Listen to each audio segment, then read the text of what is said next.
Hello, Chubbies. Welcome back in another episode of I Have Become a True Villainess. Hope so that you guys are doing really very well. So, without wasting your time, let's dive together in another episode of Madness. So, episode का start होता है यहाँ पर Syria जो है वो पूछती है रोचे से कि तो मुझे कितना टाइम हो गया सोते हुए। तो रोचे बोलता है इस दफ़ा तुमने ज़्यादा वक्त नहीं लगाया। सैरिया कहती है रोचे तुम कब से यहाँ पर हो। रोचे कहता है तुमने जैसे ही चॉकलेट को छुआ था तुम वैसे ही बेहोश हो गई थी। तो सैरिया कहती है क्या मतलब तुम पूरी रात जागते रहे, तुम हर पूरा टाइम मेरे साथ थे। तो रोचे उसकी होठों पर उंगली रखते हुए कहता है कि तुम खामोश हो जाओ। और फिर उसे कहता है कि मुझे फ़र्क नहीं पड़ता कि मैं कब तक के जाग रहा था, बस मैं इंतज़ार कर रहा था तुम्हारे आने का। और हमें मेरे ख़्याल से हमारी बातचीत को ख़त्म करना चाहिए क्योंकि बाहर जो है कुछ अनवेलकम गेस्ट आए हुए हैं। तो ज़रिया बोलती है कौन अनवेलकम गेस्ट। तो रोचे बताता है कि ये जो चर्च है उससे काफ़ी हाई पोजीशन के जो प्रीस्ट हैं वो आए हुए हैं उस कॉन्सलेशन स्टील की माइन की जांच पड़ताल के लिए। और उसके अलावा तुम्हें याद नहीं कि तुमने मुझे प्रॉमिस किया था कि तुम मुझे हर बात बताओगी, तुमने वहाँ पे क्या देखा और क्या क्या हुआ वहाँ पर। तो सैया कहती है मैं तुम्हें बताऊंगी लेकिन प्लीज़ तुम मुझ पर हंसना नहीं, तुम जैसा कि जानते हो। और फिर वो उसको सब कुछ बता देती है कि मैं हूँ एक, मुझे लगता था कि मैं भी किसी एक बुक के अंदर हूँ। और सारी बातें बताने के बाद सैरिया जो है वो रोचे से कहती है मुझे मालूम है कि ये बहुत अजीब है, तुम्हें मैं पागल लग रही होगी और तुम मुझ पर यकीन नहीं करोगे, लेकिन रोचे कहते हैं कि मुझे तुम पे यकीन है। मुझे तुम्हारी हर बात पे यकीन है, मैं तुम बिल्कुल पागल नहीं समझता। और फिर सैरिया बोलती है कि क्या वाक़ई तुम्हें मुझ पे यकीन है? तो रोची कहता है हाँ, बिल्कुल मुझ पे तुम पे यकीन है। शुक्रिया तुम्हारा कि तुमने इस दफ़ा मुझे बता दिया। शुक्रिया तुमने इस दफ़ा मुझसे कुछ नहीं छुपाया। आखिर मेरा यकीन जो था तुम पर वो बरकरार रहा। उसके बाद सैरिया को हमें दिखाया जाता है उन लोगों के साथ चाय पीते हुए और सैरिया बोलती है कि मैंने आप लोगों को बहुत इंतज़ार कराया है, इसके लिए मुझे माफ़ कीजिएगा। तो जो सामने प्लीज़ बैठे होते हैं वो कहते हैं ऑफ़ कोर्स नॉट लेडी, आपको सॉरी कहने की कोई ज़रूरत नहीं है। हमने इतना वक़्त नहीं लगाया, आपको बस 1 घंटा ही तो लगा है। और वैसे भी हम आपको यहाँ पर एक बहुत अच्छी न्यूज़ देने के लिए आए हैं कि जो वो कॉन्स्टेलेशन सीरीज माइन है उसको आगे से हम ही कंटिन्यू करेंगे अगर आप हम पे ट्रस्ट करें तो। सही कहती है ऑफ कोर्स मैं आप पे ट्रस्ट करूँगी, अगर जो मैंने कंडीशंस आपको बताई आप उन पे आप उनके ऊपर अमल करें। तो दोनों जो प्रीस्ट होते हैं वो कहते हैं ऑफ कोर्स हमने आपकी जो कंडीशंस थी उसको पढ़ा था। और जहाँ तक कि आपकी बात थी उसको क्या कहते हैं कॉन्स्टेलेशन स्टील से वेपन्स बनाने की, उस पर एक्सपेरिमेंट्स हो रहे हैं, तो जैसे ही एक्सपेरिमेंट कामयाब होगा आपको हम फ़ौरन ही बता देंगे। तो सही कहते हैं मैंने इसके अलावा भी आपसे किसी चीज़ के बारे में बात की थी। वो कहते हैं ऑफ कोर्स हमने उसके बारे में बात की थी। यहाँ पे सैरी ने बात की है जो वो था इंसिग्निया, स्टर्नी इंसिग्निया, उसे खरीदने की, उसकी ओनरशिप लेने की, क्योंकि उसको बार बार उस जो टुमान है उससे बात करने की ज़रूरत पड़ सकती है। इसलिए वो नहीं चाहती कि बार बार वो जो स्टर्नी इंसिग्निया उसे वो उधार लेना पड़े। यहाँ पर जो लोग होते हैं मतलब ये दोनों प्रीस्ट होते हैं वो थोड़ा सा नर्वस होते हैं, नर्वस होते हुए कहते हैं कि हमने कहा था कि हम ये करेंगे, लेकिन हाई प्रीस्ट ने कहा ये कभी आज तक ऐसा हुआ नहीं है, मतलब ये पूरी ज़िंदगी मतलब इस दुनिया में आज तक ऐसा कुछ हुआ नहीं है, फर्स्ट टाइम होने वाला है, तो इसमें आप बहुत लॉन्ग प्रोसीजर लगेगा। तो सैरिया कहती है लॉन्ग प्रोसीजर आपका मतलब क्या, मुझे उससे बहुत ज़रूरी काम शुरू करना है। तो कहता है हमने दूसरी स्टर्नी से बोला था कि वो आएँ और आपको मतलब कि यहाँ पे एक गिव अवे सेरेमनी होती है, मतलब कि उस स्टर्नी इंसिग्निया को देने के लिए कोई ओनर पर्सन आना चाहिए। तो इसने इस स्टर्नी को बुलाया था कि ये स्टर्नी जो है उस इंसिग्निया को सैरिया को दे, मतलब उसकी ओनरशिप सैरिया को दे। लेकिन ये जो स्टर्नी थी उसने कहा मुझे तंग मत करो, मैं तुम लोग को परेशान नहीं करूँगी, मुझे इसमें कोई इंटरेस्ट नहीं है। तो सैरिया जो है इस बात से गुस्सा हो जाती है, कहती है क्या आप लोग मुझे कहना क्या चाह रहे हैं। तो वो प्रीस्ट बोलता है मैंने इसके लिए दूसरा हल निकाला है, मगर वो अभी वो मगर ही कहता है। तो सैरिया कहती मगर क्या। इतने में हमें दोबारा रोचे को दिखाया जाता है। तो रोचे कह रहे थे क्या मार्को सैनिटेशन यहाँ पर आ रहा है, मगर क्यों। सही कहती है क्योंकि उन्होंने मुझे बोला था कि जो स्टर्नी है वो आ नहीं सकती, तो यहाँ पर सिर्फ और सिर्फ मार्को सैनिटेशन बच जाता है जो कि मुझे उस जो स्टर्नी इंसिग्निया है उसकी ओनरशिप देने आ सकता है। इससे इस अपॉर्चुनिटी को मैं अपने हाथ से निकालने नहीं दे सकती थी, पता नहीं अगला मौका कब मिलता, इसलिए मैंने उसे आने की इजाज़त दे दी। और तुम फिक्र मत करो, वो जैसे ही आएगा ना मैं उसको फ़ौरन धक्के देकर निकालने की मतलब सोच रख रही हूँ कि जैसे ही मुझे इंसिग्निया देगा मैं वैसे ही उसको धक्का दे के निकाल दूँगी। तो रोचे बोलता है तुम्हारा क्या इरादा है, हम उसको टुकड़े करके बाहर ना फेंके।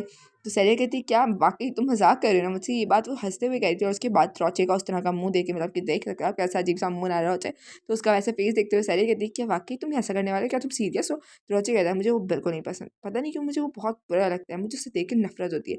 तो सैरिया कहती है क्यों, क्या ये इसलिए है क्योंकि मैंने उससे तुम्हें बताया था कि जो नॉवल था उसमें उसने मुझे मार दिया था और तुम्हारी शादी साइलेंट से हुई थी। तो रोची कहता है मैं इस बात से नहीं हूँ, मुझे इस बात से गुस्सा नहीं आता, वो बस गलत सोच से आता है। वैसे भी तो मैं अगर कि लीना से शादी तो हरगिज़ नहीं करता, मैं सिर्फ और सिर्फ तुमसे शादी करता हूँ, तुम्हारे अलावा किसी से शादी नहीं करता। यहाँ पर सैरिया जो है वो रोची को बताती है कि थैंक यू तुम्हारा मुझ पे इतना भरोसा करने के लिए, और रिसेंटली मैंने कुछ और भी नोट किया है। मुझे तुम्हारी बॉडी जो है उससे जो स्टर्नी पावर्स है वो फील होती है, मतलब कि वैसी ही पावर जो उस जुबान के अंदर से फील हो रही थी डिवाइन पावर्स, वैसी ही पावर्स को थोड़ी बहुत रोची के पास से भी फील होती है। रोची सैरी से कहता है तो क्या मतलब तुम इसलिए मेरे पास हो क्योंकि मेरे पास वो डिवाइन पावर फील होती है। तो सैरी कहती है बिल्कुल भी नहीं। और यहाँ पर रोची को वापस उस लीनियन की बात याद आती है कि जो प्रीस्ट ने मुझे बताया उसके मुताबिक वो जो वो है मतलब कि जो कैलस है उसने किसी और को मौका ही नहीं दिया, मतलब कि उसने इतना प्रेशराइज़ कर दिया था प्रीस्ट को कि वो उसको यहाँ पर लाने के लिए मना ही नहीं कर पाए, क्योंकि सबको मालूम है रोचे जो है वो कैलस से नफरत करता है सैरिया की वजह से। इसलिए वो बेशक कैलस को यहाँ पर नहीं लाना चाहते थे स्टर्नी को इंसिग्निया देने की सेरेमनी में, लेकिन उसने उनको इतना फोर्स किया कि वो उसको मना ही नहीं कर पाया, इसलिए यहाँ पर कैलस जो है वो आ रहा है। अगले एपिसोड का स्टार्ट दिखाया जाता है, हमें यहाँ पर दिखाया जाता है किसी शॉप में बहुत मतलब कि हड़ाहुड़ी मची होती है, और यहाँ पर एक लड़की होती है पर्पल हेयर वाली, और वो कह रही होती है कि सारे जो काम है वो जल्दी जल्दी करो, हम जो लेडी बिगोनिया है उनकी रेपुटेशन पे कोई सवाल नहीं आने दे सकते, जल्दी जल्दी काम करो। इतने में उसके पास एक बंदा आता है, कहता है कोई गेस्ट आपका भाई इंतजार कर रहे हैं। वो लड़की कहती है कि वो कौन है, जो भी है उससे कहो कि हमारा जो पूरा हफ्ता है वो बुक हुआ हुआ है। तो पीछे जो बंदा खड़ा होता है वो कहता है कि क्या वाकई मेरी वाइफ ने तो कहा था कि आप बहुत ये बुटीक बहुत अच्छा है। वो लड़की जैसे ही देखती है कि सामने रॉचे खड़ा हुआ है तो कहते हैं क्या आप आए थे, तो मुझे मालूम नहीं था, मैं आपको यहाँ पे आप यहाँ पर मतलब कि किस वजह से आप यहाँ पर आए। तो रॉची कहता है कि दरअसल यहाँ पर बहुत इंपॉर्टेंट एक ओकेजन है वो आने वाली है, और जिसमें मेरे जो फियांसे है मतलब कि मेरी जो वाइफ है उसका एक्सपीरियंस आने वाला है, तो मैं बहुत अच्छा तैयार होना चाहता हूँ उसके लिए, और मुझे उसके लिए बेहतरीन किस्म का ड्रेस चाहिए। ये बात है तो उनकी जो लड़की है ना वो बहुत डिप्रेस हो जाती है, और वो ऊँचा ऊँचा चिल्लाना शुरू कर देती है, मैडम बिकॉनी आप यहाँ पे भी जल्दी हैं, यहाँ पर एक इमरजेंसी है। और फिर हमें अगले दिन का सीन दिखाया जाता है जहाँ पे जो कैलस है वो इंसिग्निया लेकर पहुंच चुका होता है। सामने बहुत सारे लोग खड़े होते हैं, वो कह रहे थे कि हमें नहीं लगा था कभी इस तरह की भी कोई ओकेजन होगी, लेकिन ये ओकेजन वाकई बहुत मतलब कि रियल लग रही है। और यहाँ पर क्या कहते हैं जो कैलस है वो कह रहा होता है कि वाकई ये बहुत ज़्यादा इंप्रेसिव है। यहाँ पर लड़कियाँ जो चिल्ला चिल्ला के कह रही होती हैं वाह वो रोचे वो कितना खूबसूरत लग रहा है। वैसे ही आर्कड्यूक बहुत हैंडसम है, लेकिन अभी वो और भी ज़्यादा खूबसूरत लग रहे हैं। उनके जो कप्स हैं उनको देखा है तुमने, उनके ऊपर ब्लू जम्स लगे हुए हैं, और यहाँ पर हमें रोचे दिखाया जाता है जो कि वाकई बहुत ज़्यादा हैंडसम लग रहा होता है। फिर आगे जो कैलस है वो है जो ड्यूक है उससे कहता है कि काफ़ी वक्त हो गया ड्यूक आपसे मिले हुए, तो बाय द वे जो लेडी स्टडी है वो कहाँ है, हमने अब तक उन्हें देखा नहीं। इतने में ही रॉची जो होता है वो कहता है हाँ आपको भी काफ़ी वक्त हो गया सेनेट के हस्बैंड देखे हुए मुझे। बाय द वे जो मेरी वाइफ है वो इंसिग्निया का इंतज़ार ही कर रही थी। मतलब ये बात जो है ना मेरे ख्याल से कैलस को बिल्कुल तीर की तरह दिल में जाके लगती है, और वो कहता है कि आपको शायद वापस भूल रहा है कि जो मेरी शादी थी वो सिर्फ टेम्परेरी है। तो रॉची बोलता है मुझे इससे क्या फ़र्क पड़ता है, आपकी शादी आपको आपका मैटर है कि वो टेम्परेरी है या वाकई सही है। तो जो कैलस होता है वो कहता है कि भले से आपको फ़र्क नहीं पड़े, लेकिन मेरे ख्याल से जो लेडी स्टैनी है उन्हें इससे फ़र्क पड़ता है। जो रॉची होता है ये बात सुनते हैं उसको बहुत गुस्सा आ जाता है, और वो कैलस के कंधे पर बहुत ज़ोर से हाथ रख के दबाता है और कहता है तुम ज़लील इंसान, मेरी बात को ध्यान से सुन लो कि मैं तुम्हें बर्दाश्त कर रहा हूँ क्योंकि तुम्हें मेरी वाइफ को कुछ बहुत इंपॉर्टेंट देना है, तो तुम शुक्र अदा करो अपनी आग टचेस का। मेरी वाइफ को तुम्हें लेडी स्टैंडिंग कहने की तो कोई ज़रूरत नहीं है। इतने में ही हमें यहाँ पे सरिया को दिखाया जाता है जो कि चर्च के अंदर प्रे करी होती है, और इतने में ही पीछे से कैलस आता है और कहता है कि मैं आपको ग्रीट करता हूँ लेडी स्टैंडिंग, और वाकई काफ़ी वक्त हो गया आपसे मिले हुए, मैं यहाँ पर आया हूँ आपके डिवोशन की वजह से और आपकी फेथ की वजह से। उसके बाद वो अपना हाथ आगे बढ़ाता है और सरिया के हाथ को पकड़ते हुए उसके हाथ को चूमता है। उसके बाद जो सरिया है वो ये देखते हुए बहुत गुस्सा आ जाती है और कहती है मुझे नहीं लगता कि जो स्टैंडिंग को वो क्या कहते हैं जो standing hand over insignia ceremony है उसमें जो ये हैंड केस है ये इन्वॉल्व थी मिस्टर मार्कस। और ये कहते हुए अपने हाथ को झटक के पीछे कर लेती है। मार्कस कहता है सैरिया तुम वाकई मुझसे बहुत सख्त तरीके से बात करती है, सब मैं बर्दाश्त कर सकता हूँ, मगर इसके अलावा तुम मुझे इतने बुरे तरीके से क्यों, मुझे इससे अच्छा तो तुम श्राप दे दो, इतने अजीब तरीके से मुझसे बात ना करो। मैं अपनी तमाम तरह जो डोरे हैं वो काट चुका हूँ सैजस के एलिगेंस से, मतलब कि जो इसका सौतेला भाई है उससे। तो सैरिया कहती है मुझे इससे क्या करना है, तो कैलस कहता है मुझे मालूम है तुम्हारे ऐसे कुछ नहीं करना है, लेकिन जब तुम मेरे साथी तुमने मुझे इसके बारे में बताया क्यों नहीं।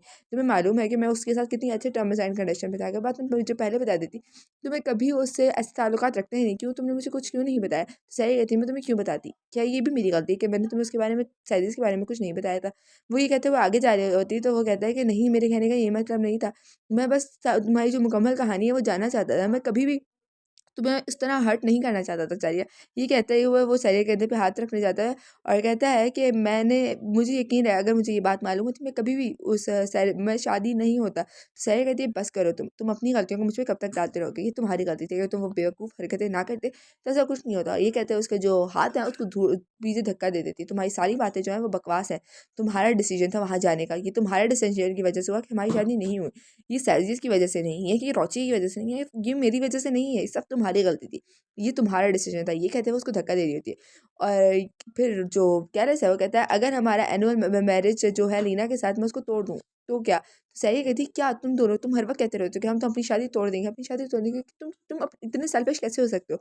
कैरिस तुम इतने सेल्फिश कैसे हो सकते हो। और ये कहते हुए जो सैरिया है वो रोना शुरू हो जाती है। सारी कैरिस कहता है कि ऐसा नहीं है, मैं बस चाहता हूँ कि किसी भी तरह मैं तुम्हें वापस अपनी ज़िंदगी में ले आऊँ। मैं चाहता हूँ तुम मुझे एक मौका दो, मैं दोबारा वो सेरेमनी रखना चाहता हूँ। भले से तुम जो हो वो बाद में उस सेरेमनी में मत आना, तुम भले से मुझे मरने के लिए छोड़ देना, मैं ये बर्दाश्त कर लूँगा, मगर प्लीज़ मुझे एक चांस दो। सैया कहती क्या? तुम्हें क्यों नहीं समझ आता? तुम्हें मैं कितने भी चांस दे दूँ, कुछ नहीं हो सकता। मैंने तो पीछे लाइफ में जाके देख भी लिया है। मैं पीछे गई थी, अगर मैं ये बात मान लूँ कि ये नॉवल जो है, ये जो कहानी है, ये नॉवल नहीं है, मैं एक रियल वर्ल्ड में हूँ, तो उस टुबान के मतलब कि टुबान के मुताबिक मैंने जो टाइम है उसे टर्न किया था, मैं तुम्हारे लिए वापस गई थी। लेकिन क्या फ़ायदा, तुम हमेशा की तरह सैनेट के पीछे फिर भी चले गए। ये बेकार बात है, ये मुकम्मल तौर पे सिर्फ़ बेकार बात है। यहाँ पे जो कैलस है वो अब भी दुहाई लगा रहा होता है, मतलब सैरिया सैरिया कह के कि मुझे बस एक दफ़ा मौका दे दो। भले से तुम मुझे उस दिन जैसे मैंने तुम्हें मरने के लिए छोड़ दिया था गलती से ही सही, तो मुझे जानबूझ के मरने के लिए छोड़ देना।